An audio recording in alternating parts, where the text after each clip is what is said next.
20 dəqiqə çıxış etdi, bir qurtum su içmədən. Bilirsiniz ki, bilən xəstəliklər təzə qalmış adamdır. 10 dəqiqə fazla elan edək, 10 dəqiqə. Hakim, onda 10 dəqiqə burada nə böyük iş var ki? Onun səhhətinə, onun yaşına, başına, böyüklüğünə hörmətlə yanaşaq. 35 ildə adam bu parti üçün can koymuş bir adamdır. Bir də siz seslənin ki, 10 dəqiqə fazla elan edək, nə olacaktı ki? Ben 10 dəqiqə fasilə verib özümüzə gəlməyi arzulayıram. Burada nə var ki? Burada nə səki salır? Burada nə var ki? Gelin. Yok. Fasilə odur ki, hamı çıxır söyle. Hamı çıxmayacaq, salı bağlayıb, qulpayı pozmaq istəyirlər, xahiş edirlər. Heç bir yerindən tərpənməsin. Belə olsa, belə olsa. Biz qulpayı sizin salı millətləriyik. Ben sadelikten istifa vermirəm. Mesela,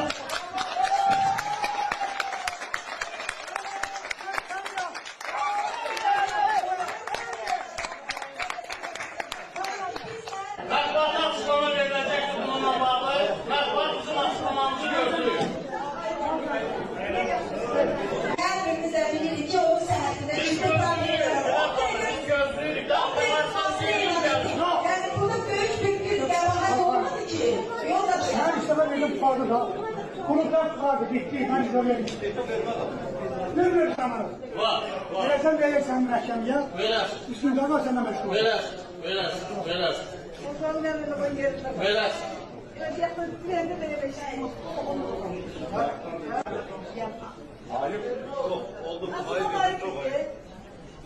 Xahiş edirəm, ya keçin əyləşin, yaxud da çıxın sölə, biz qulpayımızı davam edərkən yetirməsinlər. Xahiş edirəm, ya çıxın sölə, ya biz icazə verin qulpayımızı davam edərkən.